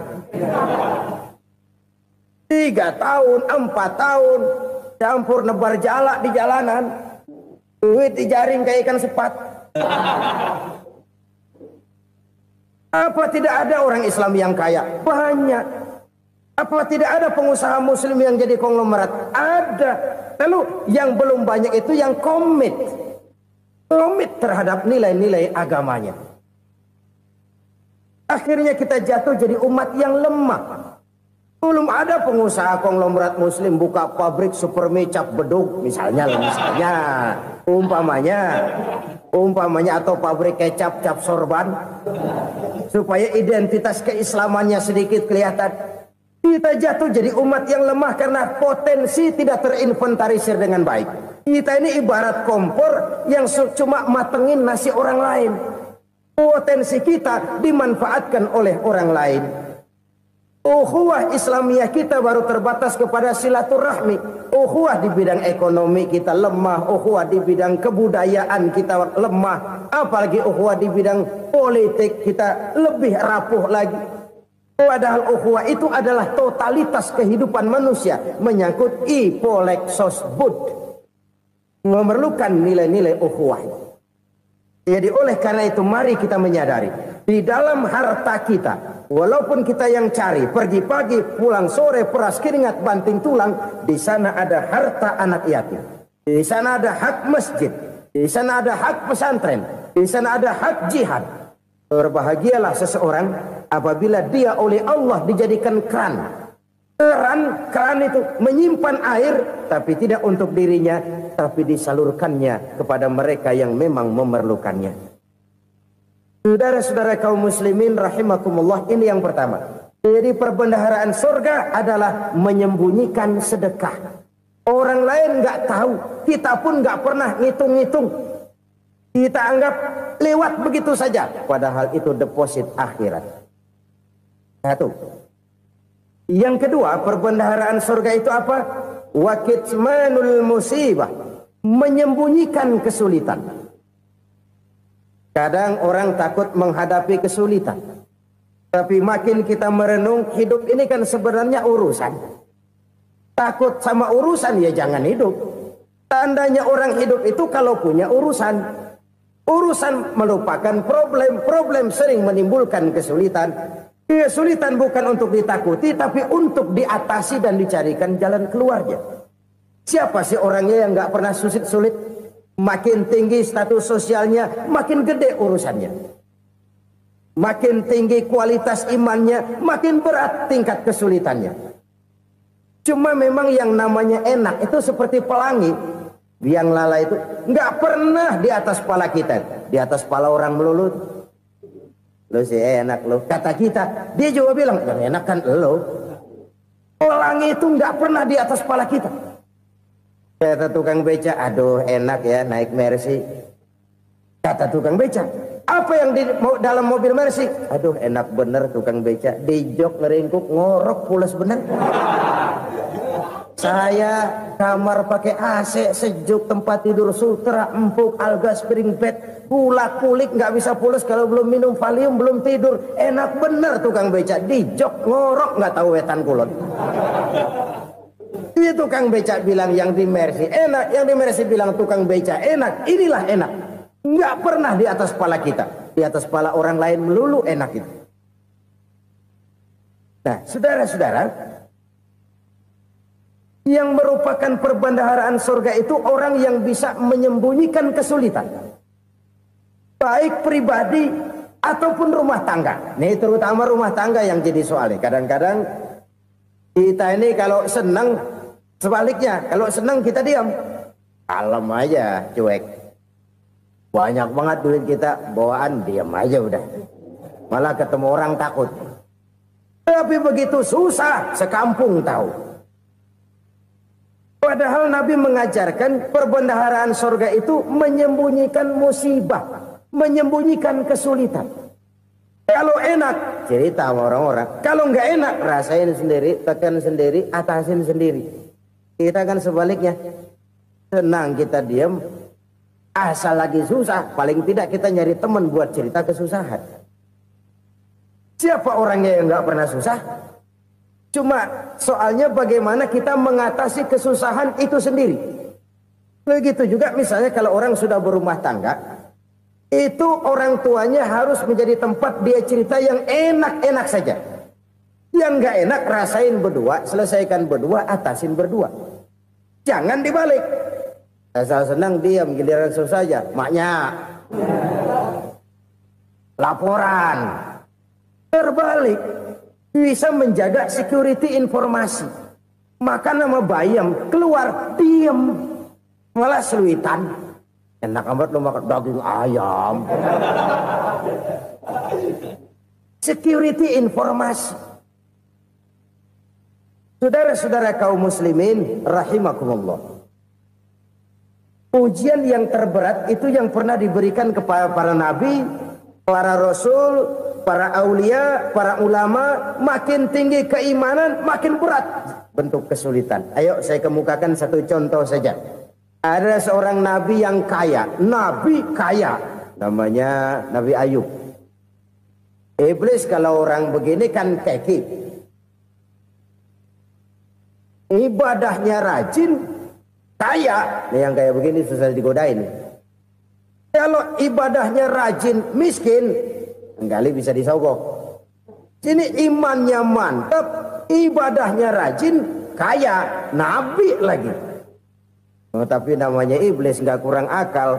Laporan, Tuhan, kenapa Les? Ya ini bahasa saya, bahasa Qurannya sih nggak gitu. Itu hambamu yang namanya Ayub, dia rajin ibadah cuma karena dikasih kaya aja. Coba kasih miskin dia, berhenti dia sembahyang. Ah, kamu bisa aja. Saya tahu Ayub itu hambaku yang ikhlas. Saya buktiin Tuhan, silahkan. Dibuktiin lah, iblis turun ke alam ini. Yang mula-mula dia lakukan, dia rusak sawah ladang Nabi Ayub. Dia binasakan binatang ternak Nabi Ayub. Sehingga dalam waktu singkat, jatuhlah Nabi Ayub dari orang paling kaya jadi orang paling miskin. Beliau masih ibadah di mihrab dalam masjid. Datang iblis. Saudara Ayub, ya, lagi ngapain? Ibadah.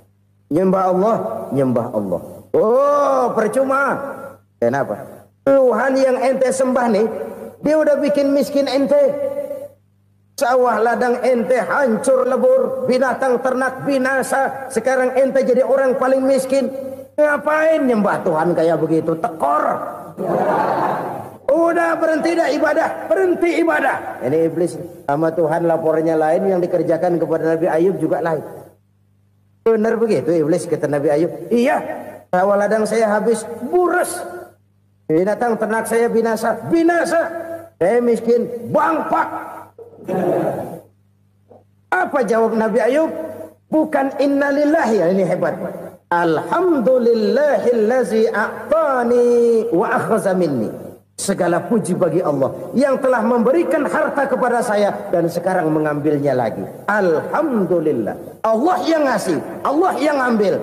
Itu mah urusan Allah. Iblis cuman ibadah jalan terus, sujud lagi Nabi Ayub. Iblis seleher gondok banget. Dasar Nabi nggak mempan dia apa-apain. Miskin malah alhamdulillah. Allah yang ngasih, Allah yang ambil. Jadi kalau kita tidak komit, kita tidak terikat kepada kaya, miskin, senang, susah, apa yang bisa bikin kita susah? Jadikan kekayaan, kemiskinan, jadikan senang susah sebagai anak buah yang bisa kita atur. Jangan kekayaan ngatur kita, jangan kemiskinan ngatur kita. Kita yang harus mengatur mereka. Senang susah, kaya, miskin, bahagia, sengsara, jadikan itu anak buah yang bisa kita atur.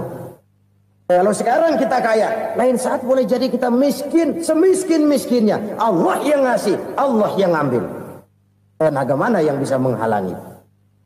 Ibadah jalan terus. Iblis makin gondok. Dasar Nabi loh. Akhirnya apa? Nabi Ayub dikerjain, diberikan penyakit. Demikian fatal penyakitnya. Bayangin, udah miskin sakit. Masya Allah.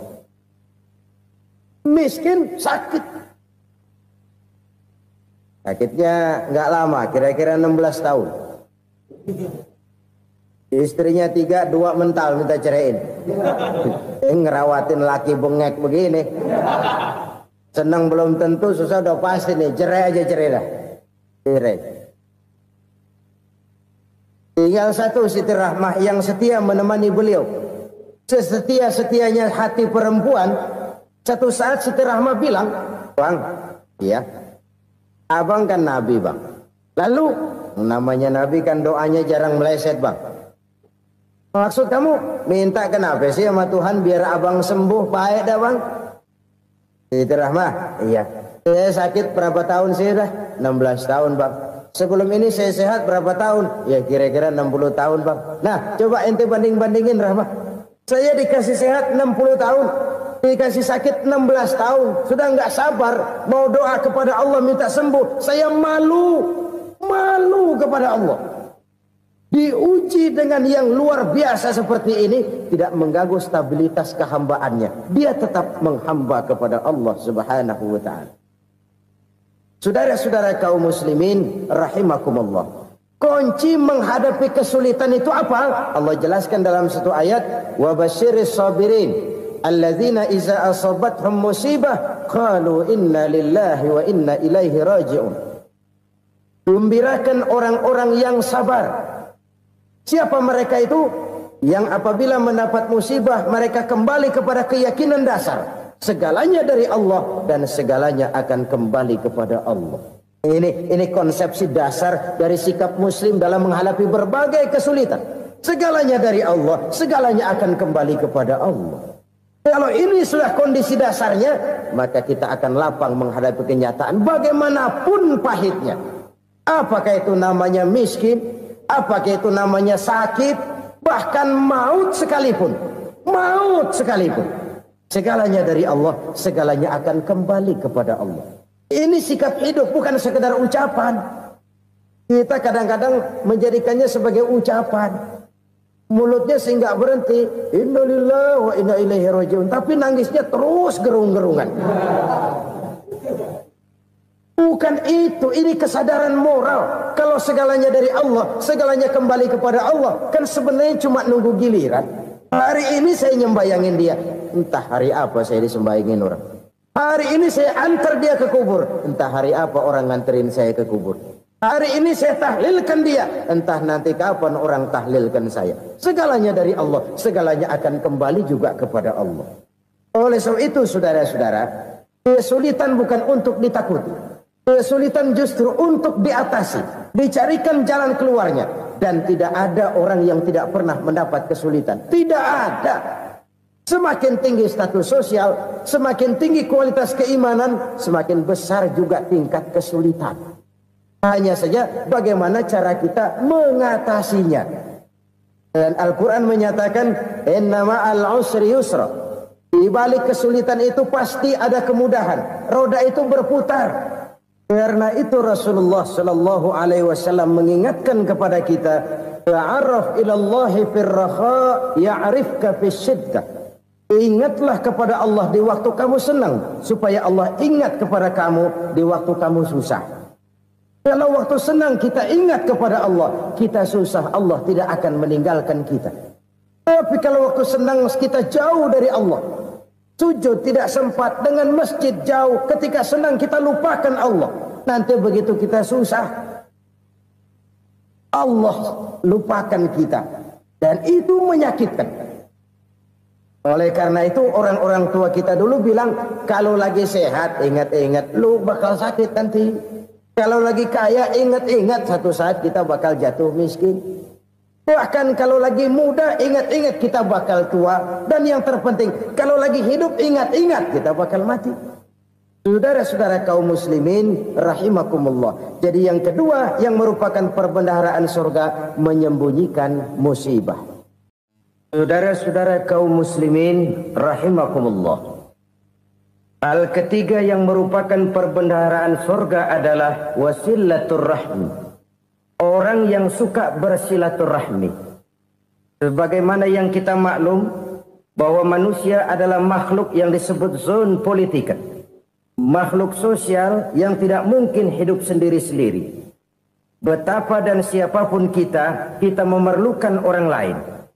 Bodoh betul manusia kalau tinggal di tengah masyarakat tapi tidak mau bermasyarakat. Merasa hebat sendiri, pintar sendiri, gagah sendiri, kaya sendiri. Mungkin kalau mati juga ngubur sendiri.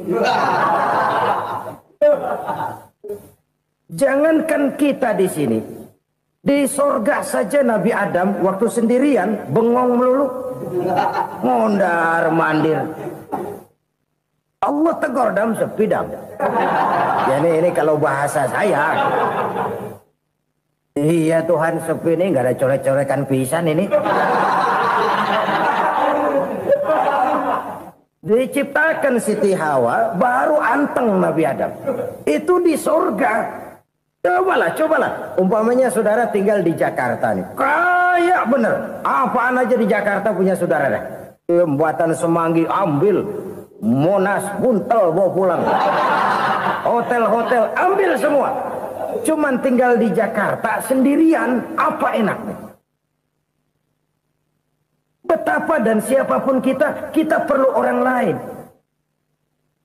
Tidak ada seorang pun yang bisa memenuhi kebutuhan hidupnya secara sendiri-sendiri. Nah, Islam telah menyelamatkan manusia dari ras diskriminasi. Mengikat manusia dengan persaudaraan yang berlandaskan kepada akidah. Karena itu dianjurkan bersilaturahmi. Bahkan Nabi menyatakan, man arada ayyubsata lahu fi rizqihi wa yunsa'a fi atharihi falyasil rahimah. Siapa yang kepengen diluaskan rezekinya dan dipanjangkan usianya, banyaklah ia bersilaturahmi. Siapa yang kepengen dimudahkan rezekinya, hendaknya ia banyak bersilaturahmi. Kalau banyak teman, kesulitan kan paling tidak ada tempat cerita. Udah susah, sendirian kita pikirin diri, nggak ada tempat tukar pikiran. Cepet banget sama bengek. Dilawan sendiri. Nah, secara makro kita bisa berkata, tidak mungkin ada kemenangan kalau tidak ada kekuatan. Tidak ada kekuatan kalau tidak ada kesatuan dan persatuan. Tidak mungkin ada kesatuan dan persatuan tanpa semangat silaturahmi. Kalau umat Islam mau menang, dia harus kuat. Kalau umat Islam mau kuat, dia harus bersatu. Kalau umat Islam mau bersatu, dia harus membudayakan silaturahmi ini. Bahkan sampai-sampai kata Nabi, kalau bisa cari nilai tambah. Apa? Silman qata'ak. Bersilaturahmilah kau kepada orang yang marah denganmu. Masya Allah, indahnya ajaran agama kita. Orang yang marah pun kepada kita, kata Nabi, kalau bisa bersilaturahmilah kepadanya, kepada orang yang marah itu. Di situ nilai tambah. Cuman jujur nih hadis, ngucapinnya gampang, ngamalinnya yang berat banget. Orang marah sama kita, kita disuruh silaturahmi. Ada apa malu? Lu marah, ada gue marahan lagi. Gue pikirin.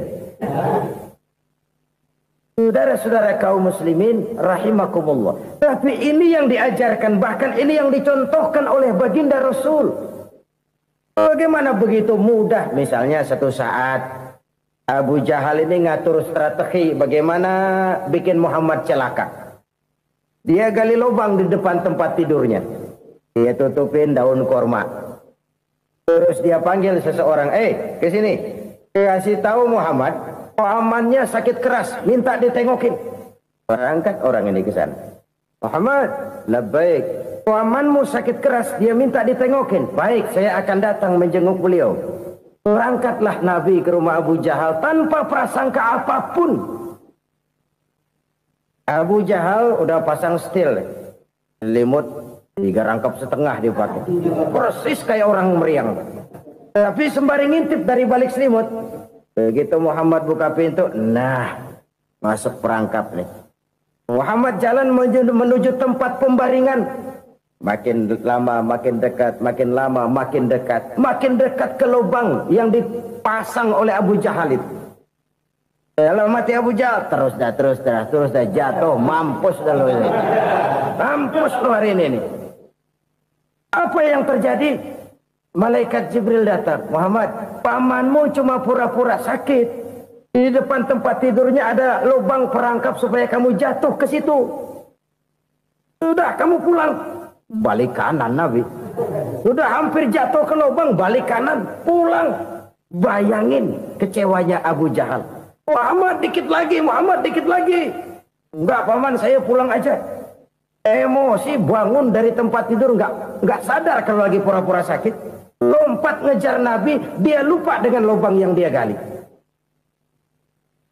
Serak, nyemplung sendiri ke dalam lubang.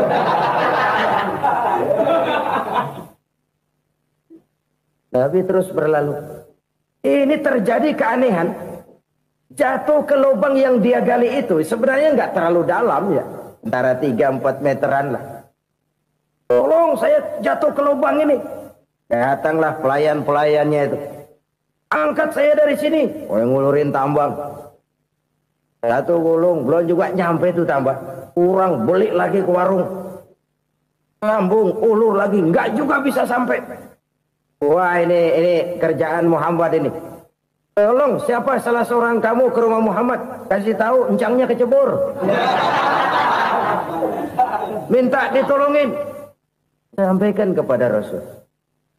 Kenapa? Pamanmu jatuh ke lubang, Muhammad minta tolong diangkatin. Tambang udah nyambung-nyambung nggak nyampe juga. Ya, nanti saya datang saya tolong.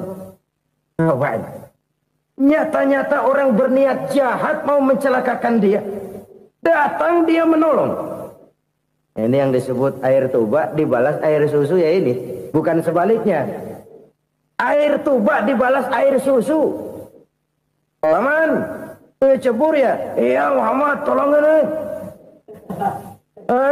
Pegang tangan saya. Nabi ulurkan tangannya. Nyampe. Dipegang oleh Abu Jahal. Diangkat ke atas. Sampai atas. Apa kata Abu Jahal? Sihirmu memang hebat Muhammad. Udah ditolongin dikata sihir. Yang enak kita kemplang kan itu orang begitu. Urusan apa? Tapi inilah akhlak. Kalau bisa kamu bersilaturahmilah dengan orang yang marah kepadamu sekalipun. Orang marah kita tetap baik. Kalau kita berbuat baik sama orang yang memang baik, rasanya sih biasa-biasa aja. Orang baik kita baik lagi, ya draw aja, belum ada nilai tambah di situ. Baru ada nilai tambah kalau kita bisa berbuat baik kepada orang yang nyakitin kita. Itu namanya kita setingkat di atas dia. Dia sakitin kita, kita berbuat baik sama dia. Dia pelit sama kita, kita baik sama dia. Dia marahin kita, kita deketin dia. Di situ kita punya nilai tambah. Jadi siapa yang ingin diluaskan rezekinya kata Nabi dan dipanjangkan umurnya, hendaklah ia banyak-banyak bersilaturahmi. Sederhana sebenarnya silaturahmi, tapi silaturahmi membangkitkan semangat kesatuan dan persatuan. Kesatuan dan persatuan melahirkan kekuatan. Dalam matematika 1 ditambah 1 pasti 2.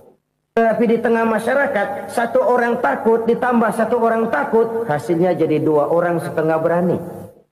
Kenapa setengah berani? Karena udah berdua. Tadi pan takut sendirian. Kalau dia kumpul turu-turu takutlah jadi berani. Kita yang lemah, kita yang tidak berdaya, kita yang miskin, kalau mau kompak bersatu, apa yang nggak bisa kita kerjain? Apalagi tinggal di kota besar, pilihan cuma 2. Bertahan atau minggir. Bertahan atau minggir. Untuk bisa bertahan harus mampu bersaing. Untuk mampu bersaing harus punya keahlian. Keahlian harus ditunjang dengan pendidikan. Ditambah oleh kekompakan sebagai umat. Udah miskin mencar mulu orang injek kita. Orang nggak pandang urusan apa yang malu.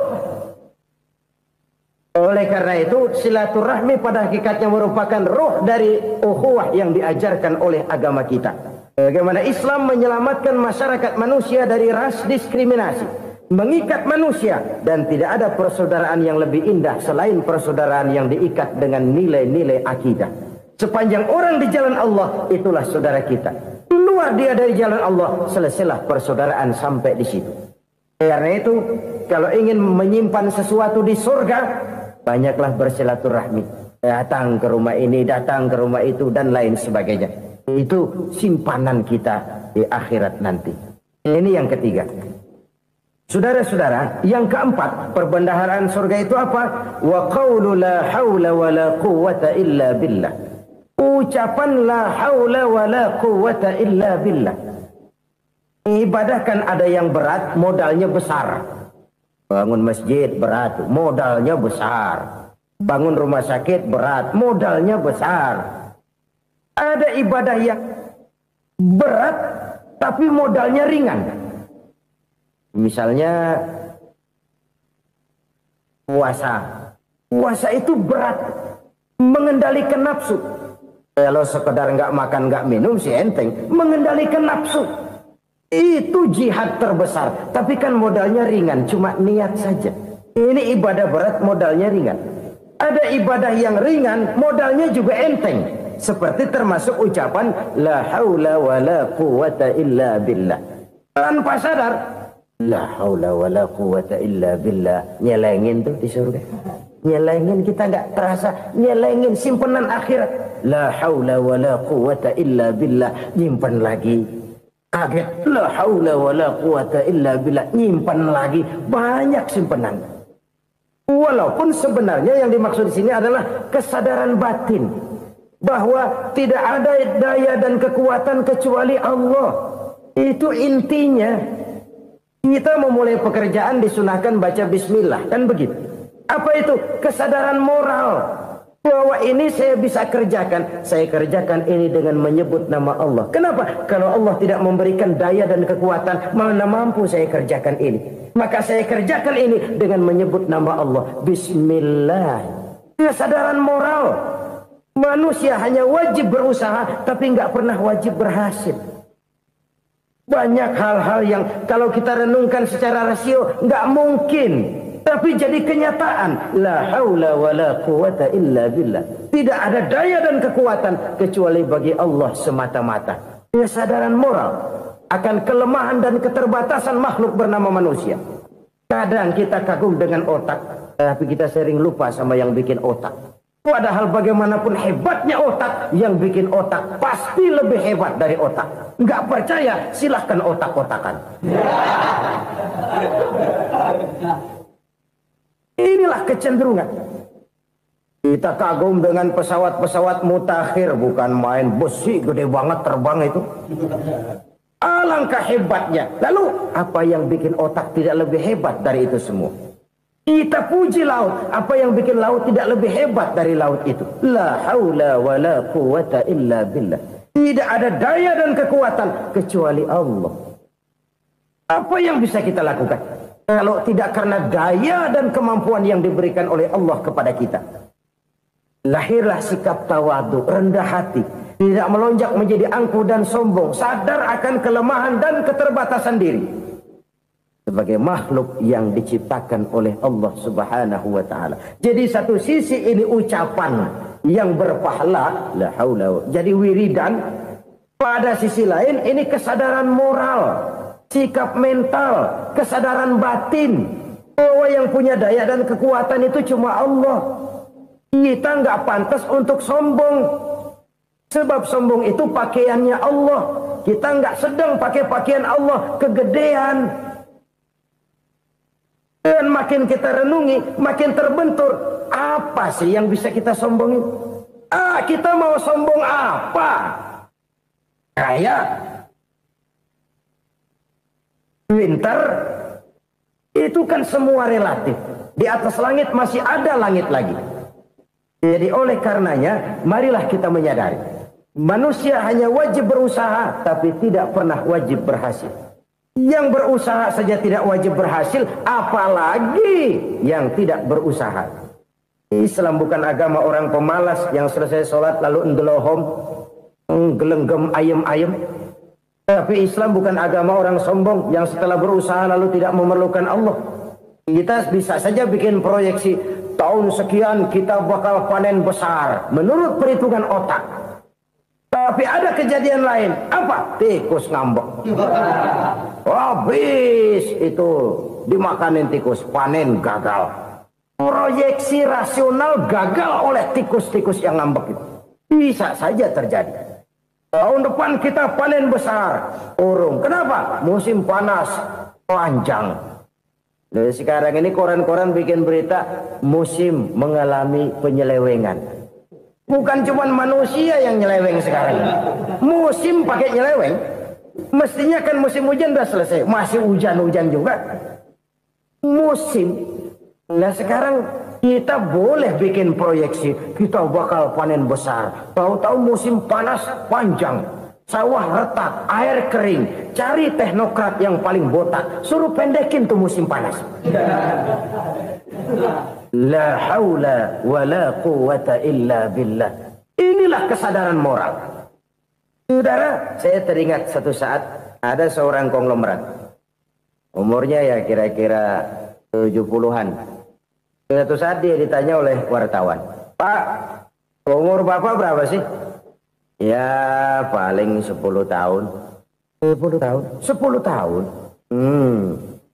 Anak Bapak berapa orang? Satu. Satu saja? Satu. Harta Bapak berapa? Ya paling-paling bangsa 7 juta kali. 7 juta? Iya. Pak, kenapa Bapak bohongi saya? Bapak punya buku biografi. Koran-koran, majalah-majalah banyak memuat cerita riwayat hidup Bapak. Saya tahu umur Bapak 70. Kenapa bilang cuma 7 tahun? Saya tahu anak Bapak 8. Kenapa cuma bilang 1? Saya tahu harta bapak miliaran, mungkin triliunan, pabrik di mana-mana, bank di mana-mana. Kenapa bilang uang bapak cuma 7 juta? Nak, kata si konglomerat tadi, kamu benar nak, kamu benar. Umur saya kalau jumlahnya memang 70 nak. Cuman ingat-ingat saya, baru 7 tahun terakhir ini saya sujud. Baru 7 tahun terakhir ini saya berusaha dekat dengan Allah. Saya laksanakan perintahnya, saya jauhi larangannya. 7 tahun inilah rasanya yang ada nilainya di hadapan Allah. Yang 63 tahun matong, kelabu, kelem umur gue.